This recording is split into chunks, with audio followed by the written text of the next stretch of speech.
Hello everyone and welcome to the Quantpedia Explains Trading Strategies video series. Today we will discuss overnight effect in gold mining stocks.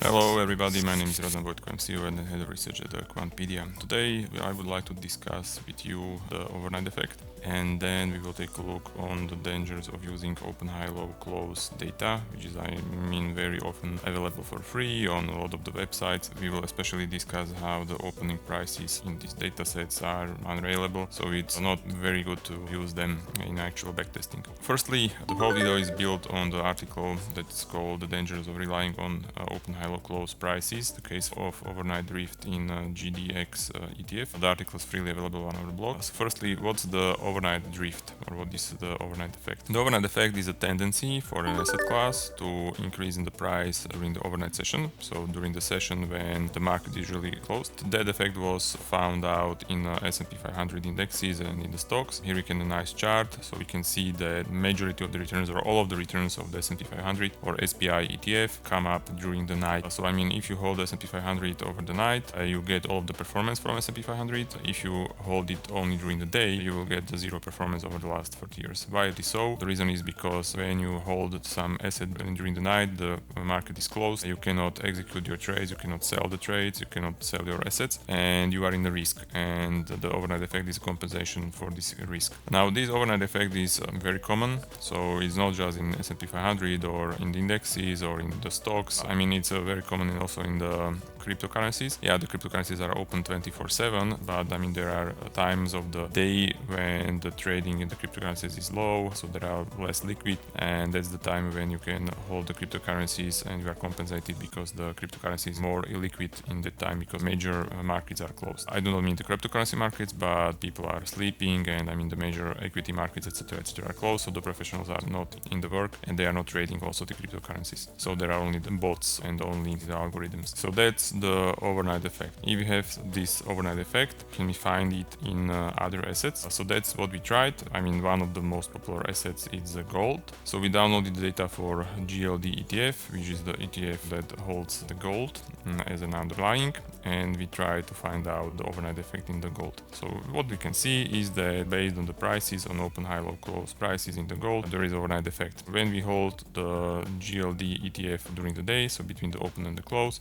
we have the zero performance. If we hold the GLD during the night, so between the close and the open, when the GLD trading is closed, cannot sell the ETF, all of the performance is realized over that overnight session. Okay, so we have the same effect in the US equities, we have the same effect in US indexes, in cryptocurrencies, in high yield, and also in the gold. So let's try to combine this effect, because there is a special type of the stocks, and I'm talking about the stocks that buy or extract gold from the earth's crust. Yes, I'm speaking about the gold miners. So we can buy the gold mining stocks, and we can hope that we will have the convergent effect. So this convergent asset, gold miners, should give us the potential for combined overnight effect drift, because there should be drift in gold prices and also the drift in equity prices of the gold miners. We downloaded data about the gold miners ETF, the open, high, low, and close, and we checked what is the overnight effect in this asset or in this ETF. And our analysis revealed a significant overnight drift of approximately 40% per annum, and there was a substantial negative intraday drift of about minus 25% per annum. So what the data suggested is that if you took the GDX ETF and you bought the ETF at the close and hold it down to the open, you could have 40% performance per annum. And if you bought the ETF at the open and hold it until the close, you could have minus 25% performance per annum, which is,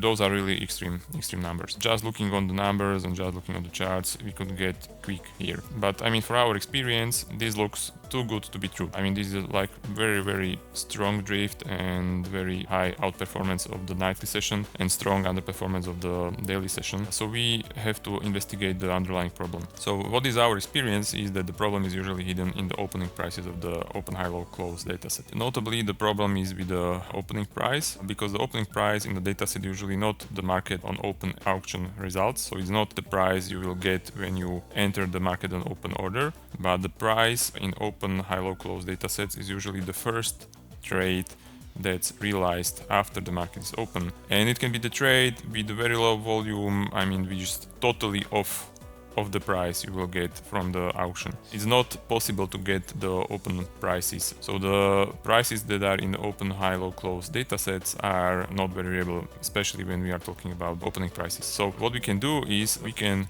get the data with a higher granularity, so minute by minute, second by second, or I don't know, tick by tick data.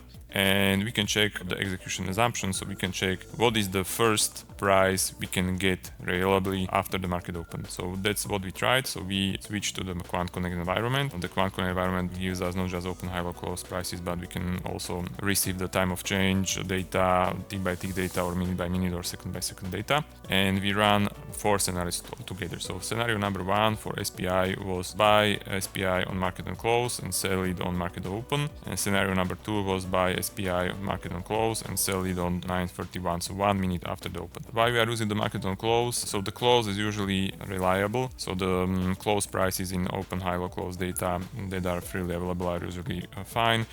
Plus or minus, you will be able to get these prices when you enter the market on close action. That's usually not the problem. The problem is with the open. Then we tested the GDX trading strategy, so buying and selling the gold mining stocks ETF. So in scenario number 1, we bought on market on close and sold market on open. And scenario number 2, we bought market on close and sold 9:41, so 1 minute after the open. Let's get to SPI. This is the scenario number 1 in SPI, and here is the scenario number 2 in SPI. So we can see that the total return of the scenario number 1 and scenario number 2 is plus or minus the same. Yeah, I mean, when you try to trade the overnight effect in SPI and instead of selling it on opening price, which is, I mean, unreliable, you will try to sell it at 9:31 prices, your return is little lower, so the total return is nearly 400k. When you are trying to sell it on open prices, you will get over 400k in total returns. Difference is really only the small one. So the overnight effect is well and alive in SPI. Yeah, there is a slight decrease in performance if we execute the sell orders at 9:31 compared to the, I mean, hypothetical execution at 9:30, which we said before, it's, I mean, unreliable, but the decrease is small. So the effect is still present.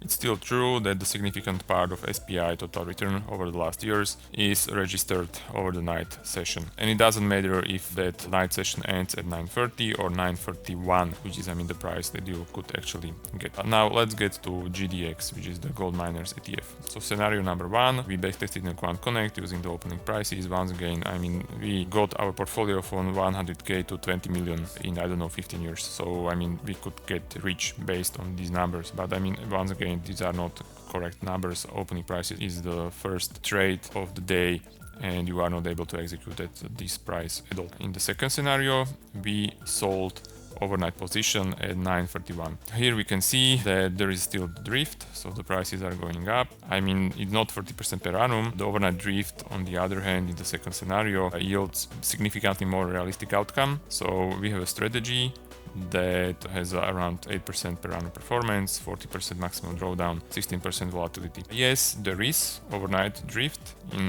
GDX prices, so in gold mining stocks ETF. It's definitely there. However, the magnitude of the effect is not as high as using the open, high, low, close data. So, I mean, as the first analysis hinted. So, what's the result and what should we take out of this analysis? So, firstly, yeah, there is overnight drift in gold mining stocks. There is definitely. It's a strong and it is alive. So it aligns with our observation in other assets, so in equities, in cryptocurrencies, in high yield, etc., etc. What is important to understand is that when you are trying to run analysis, it's important to understand how will your execution look like. I mean, it's really a problem when you rely on opening prices from open, high, low, close data. When you want to test the strategy that sells on the open, it's really better to move to the data with a better granularity, test it on minute by minute or second by second data, and check out your execution. So, I mean, what are the prices at which you will be able to execute? I mean, really execute. So pay attention when you develop the strategies that expect execution at open prices. I mean, it's impossible to get the opening price from open, high, low, close data. So in this case, we moved that to 9:31. We got more reliable, better results.